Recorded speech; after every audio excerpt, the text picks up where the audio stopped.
And a very pleasant good morning, everybody. Great to be with you on today's edition of the Morning Briefing. I'm Jeff DeForest, along with Mike Lubitz, who's all excited about basketball tonight, going against his beloved Florida State Seminoles. Is Leonard Hamilton still coaching there? We haven't heard his name mentioned in a long, long time. How are they doing, the Seminoles? They were 6.5-point dogs tonight to the University of Miami on the road. Are they doing any good basketball-wise? What happened to the program there? They struggled before the ACC, and then suddenly they've won 4 in a row in the ACC, and they're playing really well in the ACC. So I don't know if that means they're having a good year. I know they got throttled by UF. They lost to Lipscomb 2 weeks ago. I didn't even know Lipscomb had a basketball team. Oh, one of my favorite teams, yeah. But in the ACC, they're playing really well. So we'll see. And the UM sort of struggling, sadly. I always love the story about how you despise Leonard Hamilton because the Florida State Seminole program was struggling. And then we were on a radio row, our one appearance at the Final Four, which the story is legendary. We were mistaken for Syracuse coaches by North Carolina. Williams. Roy Williams. And we're standing there on the court. Somehow we got past security, and he thought we were assistants to Jimmy Boeheim. He comes over and goes, "Hey, boys, have a good game." We're like, we're not playing, and we certainly aren't on the coaching staff there. But I told you, and I had covered basketball as a play-by-play announcer for a couple of years when Leonard Hamilton was coaching there. And the Grim Reaper was following this guy around because, whenever the AD shows up for an obscure road game, you have to figure that it's only a matter of time when your team hasn't won a game yet in the conference in 2 years. That, there's going to be something happening with the contract. It might be going right in the shredder there in the restaurant in the hotel that we were staying in. And I got to know him a little bit. So we saw Leonard Hamilton. We're fishing around for an interview. We had a slot to fill. And I tell Lubie, "Hey, Lubie, see if Leonard Hamilton will do an interview with us." And he's like, "I'm not talking to that guy. I hate him." And he won you over. And then subsequent to that, you had an appearance, in the grade 8, the Elite Eight that year, where Leonard Hamilton reverted back to the guy that was a lousy game day coach and ended up making a couple of bozoic moves, and you ended up despising him all over again. Yes. But he's a very gracious interview subject now, and we've had him on our show a couple of times. But I'm glad he's resurrected the program because there was something about the guy that, even though he was a little bit distant, a little bit hard to get close to, seemed like a genuinely good guy.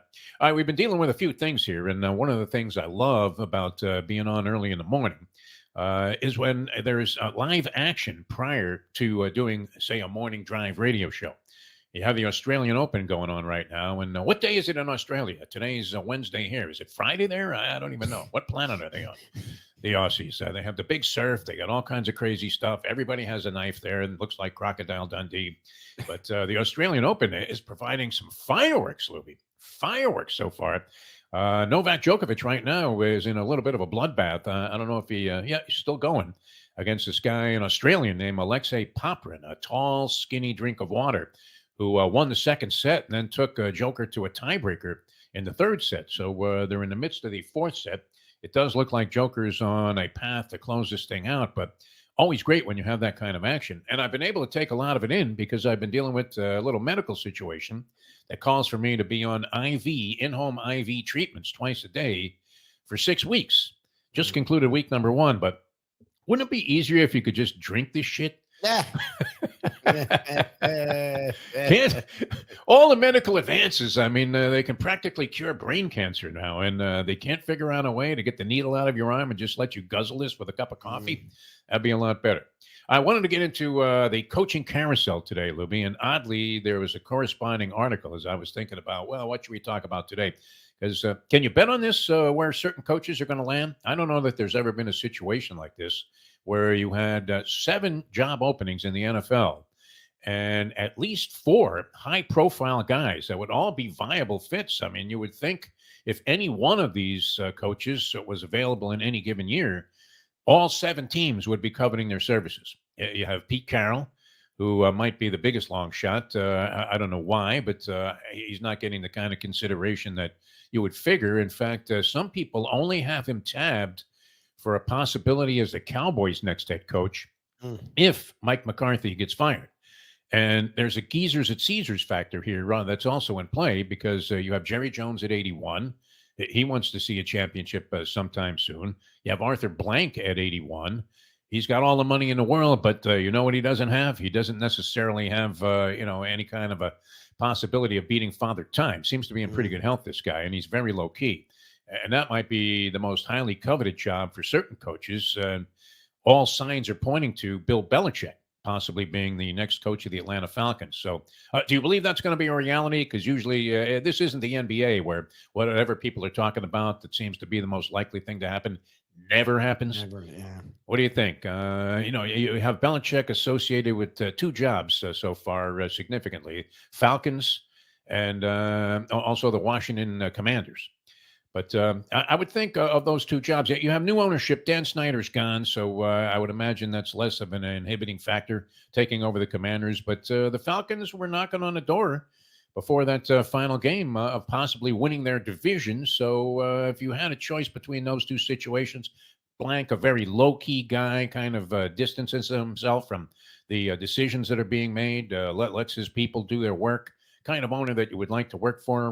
What do you think? Should we pencil in and maybe make a little wager, Belichick to the Atlanta Falcons? Would you feel comfortable with that? Well, I mean, they came on. The defense has always been an issue, but it was better this year. But offensively, Drake London is a legit number one receiving threat. Kyle Pitts is one of the more talented tight ends. It just hasn't clicked yet. And Bijan Robinson, their running back driver. So they have skill position talent. The offensive line was actually pretty solid. Yeah, they won with an average quarterback. They're going to have a high draft pick this year because they didn't make the playoffs.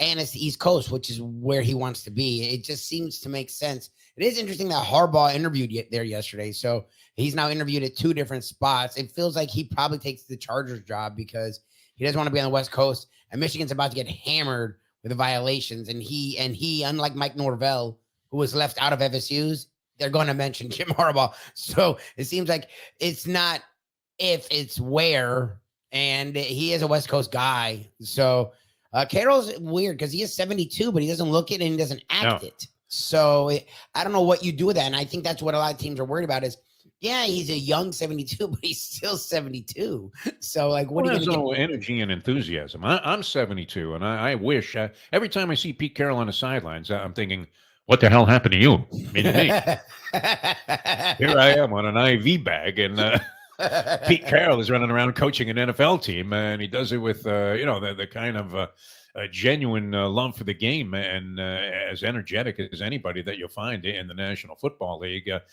Supposedly, the one job, and I don't know that this is definitely going to open up. Do you think Jerry Jones, just out of defiance? I mean, he's in that geezers at Caesars category at 81 years old. You got a short time. I mean, he's battling Father Time. He's invested so much money in this. He's obviously made huge profits by investing in the Dallas Cowboys, and he's got the stadium and all kinds of other stuff. Well, we talked to Jimmy Johnson about Jerry Jones, and he says Jerry Jones is the best businessman he has ever met in his life. And that's saying a lot because Jimmy, pretty prominent in the stock market, has made tons of money off the field. He doesn't really need to do the studio job at Fox. And I don't know how much longer he does it. He seems to, how easy of a cake job is that, right? Well, private jet out there once a week. They fly you right back. You make a couple of $1 million a year. So I don't know that you would ever give that situation up. And it keeps his name out there. And I think he genuinely enjoys talking football at any time.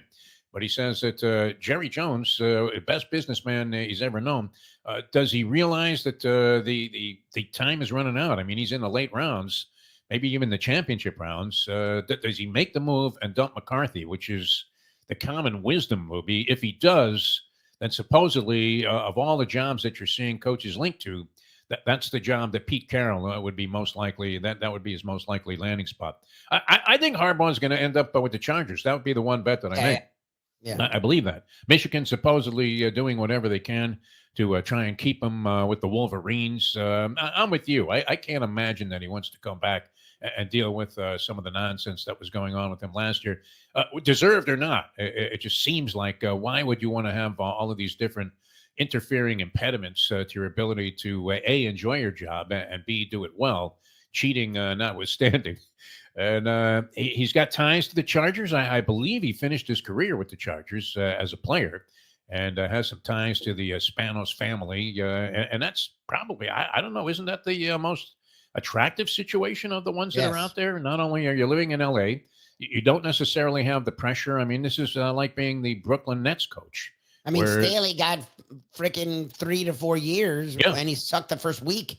like, that's let's the go for it opposite of on Jerry 4th and 40 from our own one.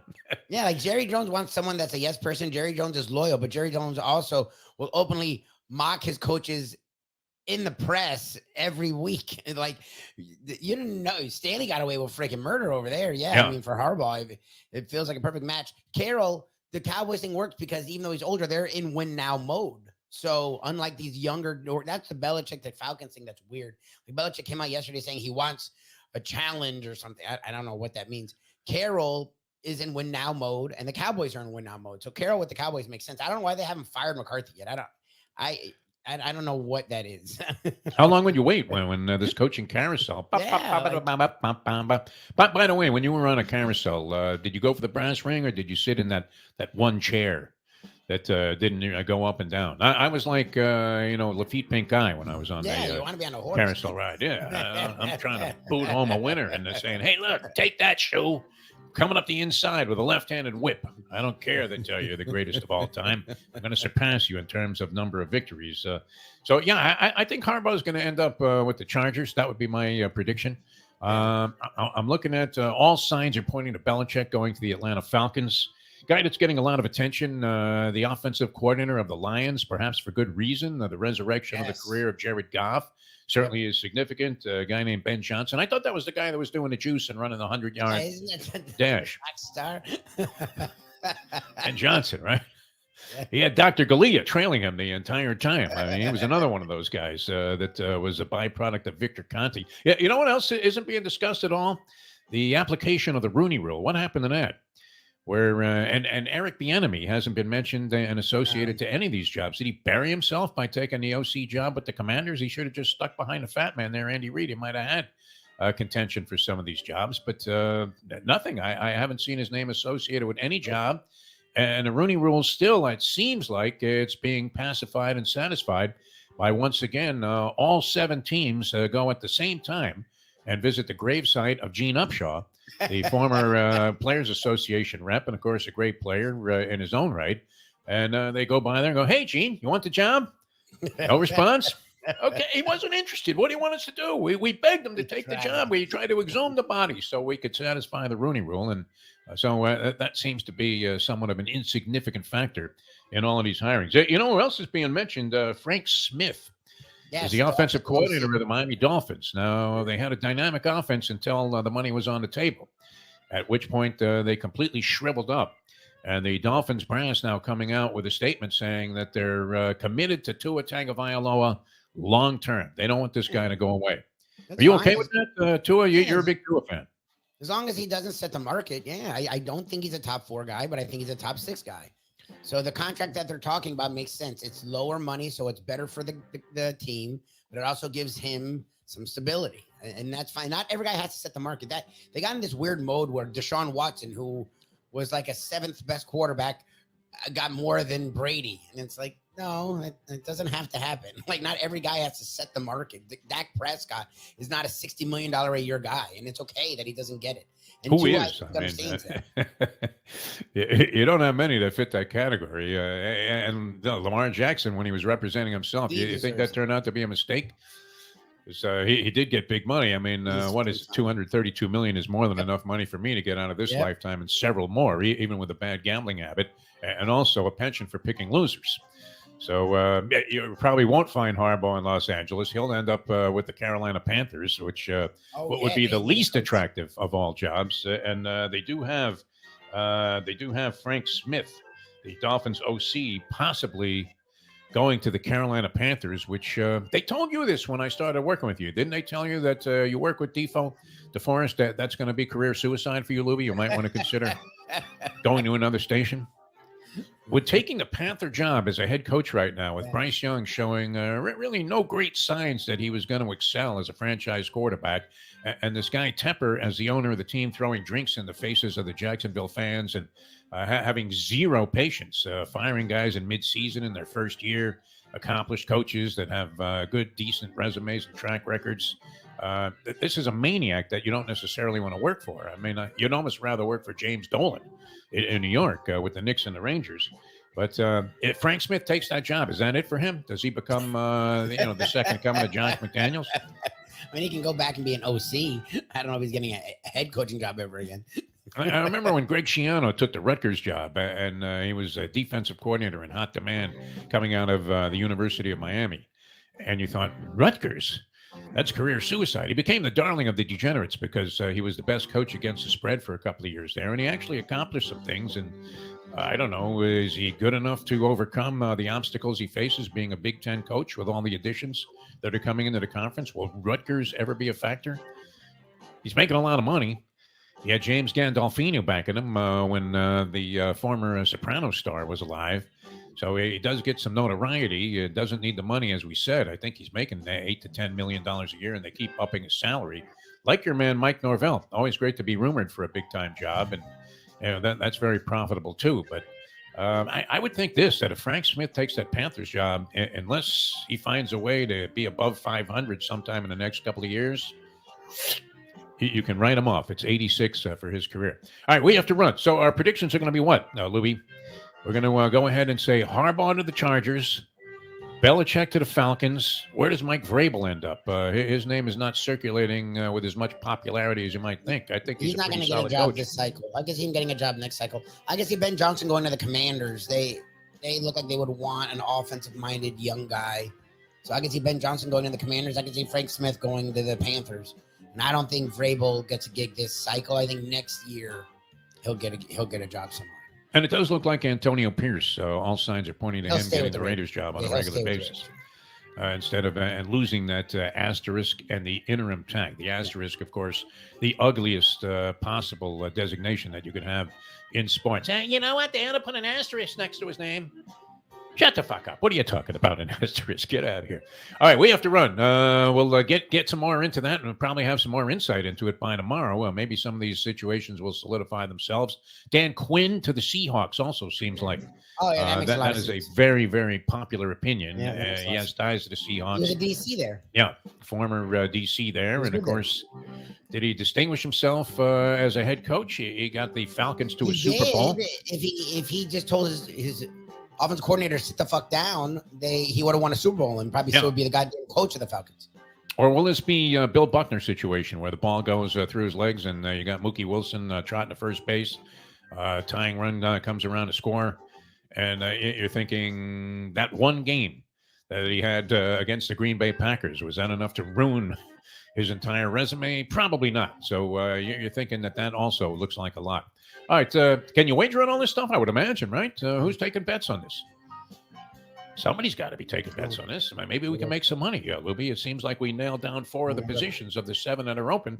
Does Nick Sirianni get fired? One final thing. I can't see that. Can you? No. Lost 6 of his last 7 as the team completely fell apart. The Philadelphia Eagles. Would that be an attractive job, or are they in such a poor state right now in terms of salary cap considerations, free agency, and the fact that Jalen Hurts regressed this year? Is that a job that you would covet if you were a head coach? Especially, think about this. This guy was one questionable call away from winning a Super Bowl. Goes 10-1 to start the next season, and all of a sudden, it's Ed Orgeron time. He's on the hot seat. All right, we have to run. It's been a pleasure being with you. Thanks so much for tuning in, everybody. Always good to be here on NoFilter.net, Caffeine TV. For Mike Lubie Lewitz, I'm Jeff DeForest. We'll see you next time, tomorrow's edition of the Morning Briefing.